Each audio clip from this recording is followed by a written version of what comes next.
Hello friend, today we are going to discuss the section 164 of CRPC and section 183 of BNSS.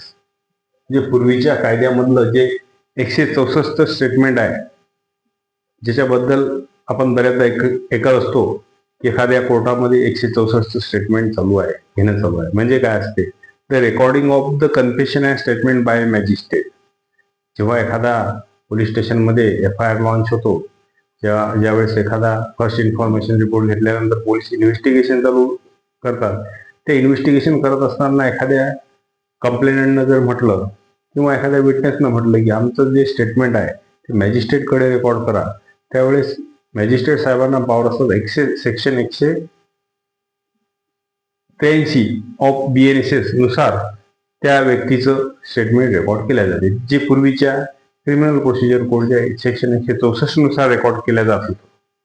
तर त्यामध्ये recording of the confession and statement आणि ते कोणत्या पद्धतीने record केले जाते as per the section 316 of the BNSS मध्ये ज्याप्रमाणे एव्हिडन्स घेतला जातो त्याप्रमाणे त्या कन्फेशन आणि स्टेटमेंटचं रेकॉर्डिंग केल्या जाते. तर पहिल्यांदा आपण जाणून घेऊ कन्फेशनचं रेकॉर्डिंग मॅजिस्ट्रेटच्या जवळ जे केले जाते. कन्फेशन म्हणजे काय? कबुली असते. समजा आरोपीची जर इच्छा असली की मी माझ्या गुन्ह्याची कबुली मॅजिस्ट्रेट साहेबाकडे देतो आणि तशी कबुली जर आरोपीने मॅजिस्ट्रेट साहेबाच्याकडे दिली तर ती जी कबुली आहे ते त्याचा सबस्टँटिव्ह पीस ऑफ एव्हिडन्स आहे, म्हणजे तो एक स्ट्रॉंग पीस ऑफ एव्हिडन्स आहे. On the basis of that confession before the magistrate the accused can be convicted.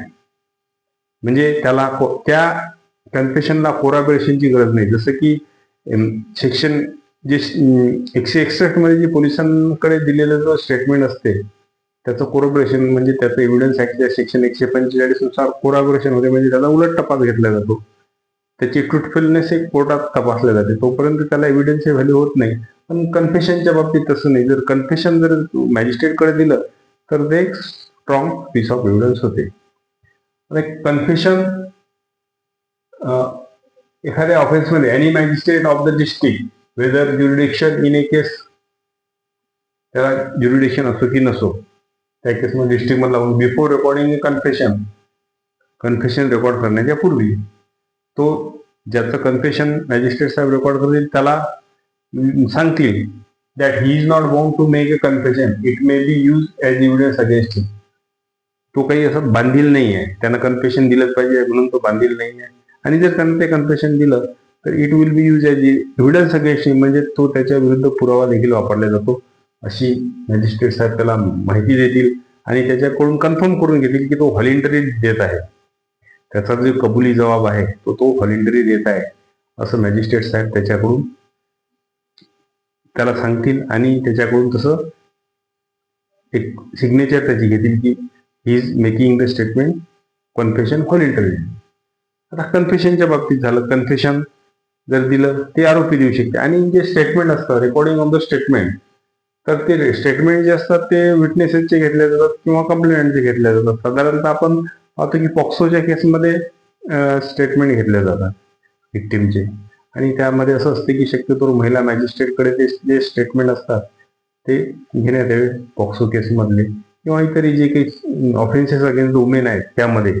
तर ते जे स्टेटमेंट आहे त्या स्टेटमेंट घेतल्यानंतर त्या स्टेटमेंटमध्ये मॅजिस्ट्रेट साहेबाकडे पॉवर असते की त्या मॅजिस्ट्रेट साहेब त्याला magistrate have the power to that person, त्याला ते शपथ देऊ शकतात की जी स्टेटमेंट देऊन राहिलं ते सत्तेवर खरं आहे.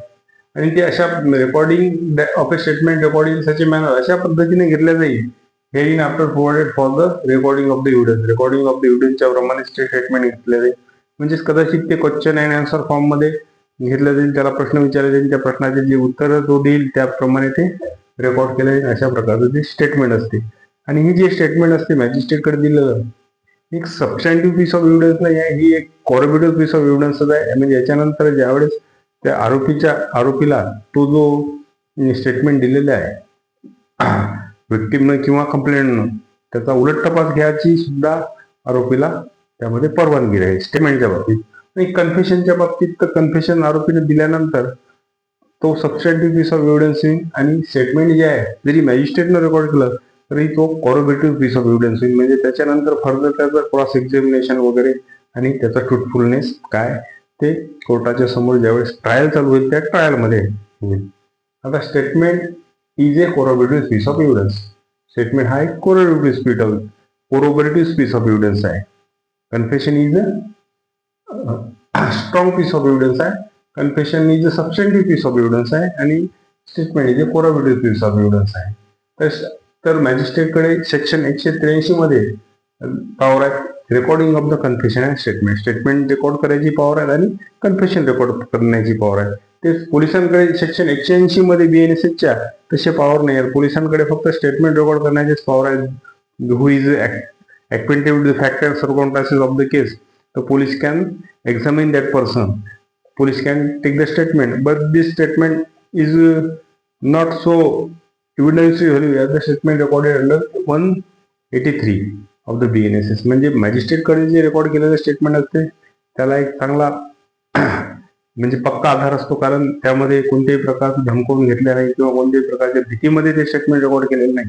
आणि पोलिसांकडे जे दिलेलं असते त्यामध्ये एक शक्यता असते, पॉसिबिलिटी असते की ते भीतीमुळे किंवा कशा तरी भीतीने किंवा त्यामुळे ते दिल्या जाऊ शकते.